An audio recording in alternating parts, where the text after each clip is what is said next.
প্রায় দেখো রাস্তার পাশাপাশি বসে সব পার্টি হচ্ছে। পার্টি মানে বুঝতেই পারছো কিসের পার্টির কথা বলছি। প্লাস মানুষ হেঁটে হেঁটে মন্দিরের কাছে যেতে শুরু করেছে। এই যে সামনে পার্টি করার বস্তুর দোকান, আর রাস্তার ধারে বসে সবাই, ধারে নয় মাঝখানে যে এগুলো থাকে না সেইগুলোর উপরে বসেই সব একদম শুরু করে দিয়েছে। ফ্যামিলি হোক, বন্ধু বান্ধব হোক, সব কিছু নিয়ে।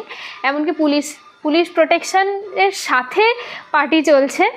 তো পুলিশও গার্ড দিচ্ছে যাতে সুষ্ঠুভাবে পার্টি সম্পন্ন হয়।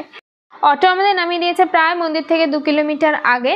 তো এখানে পুরো এইরকম ভিড় ঠেলে আমাদেরকে এখন 2 কিলোমিটার যেতে হবে, তারপরে কোনো হোটেল বা কিছু খুঁজতে হবে। আর হোটেলের তো আজকে প্রচুর পরিমাণে ডিমান্ড, দেখেই তোমরা বুঝতে পারছো লোক সমাগমটা কীরকম মারাত্মক হয়েছে। তো এরকম ভিড়, তারপর সবাই অনেকে নাচানাচি করছিল, অনেক প্রচুর পরিমাণে মারপিটও হচ্ছিল কিছু কিছু জায়গাতে। নেশাগ্রস্ত মানুষ তো মারপিট তো কিছুটা হবেই। তো তার মধ্যে দিয়ে আমাদের হাঁটতে হচ্ছে। দেখো মদের দোকানের সামনে একবার ভিড়টা দেখো, মদ খাচ্ছে, ঠেলাঠেলি করছে, মারপিট করছে, আর আমার খিচুড়ির মধ্যে পা ঢুকিয়ে দিয়েছে। যেখানে ভোগের থালাগুলো ফেলা হয়েছে সব খিচুড়ি টিচুড়ি খেয়ে ওখানে মারপিট করে ঠেলে আমাদেরকে ঢুকিয়ে দিয়েছে। মানে আমাদেরকে নয়, প্রচুর মানুষও ঢুকে গেছে, শুধু আমরা কেন। তো যাই হোক, এরকম নাচতে নাচতে মারপিট করতে করতে আমরা একটা জায়গায় অন্তত পৌঁছাতে পেরেছি। তো এরপরে একটুখানি আমরা হোটেল নেব।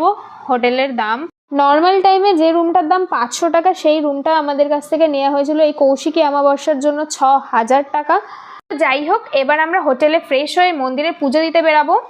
মন্দিরের ভিতরে কি অবস্থা হয়েছিল সেটা তোমরা পরের পার্টে দেখতে পাবে। তখন যারা আমাকে ফলো করেনি তারা ফলো করে দিও, আর এই ভিডিওটা লাইক কমেন্ট শেয়ার করে দিও। টাটা।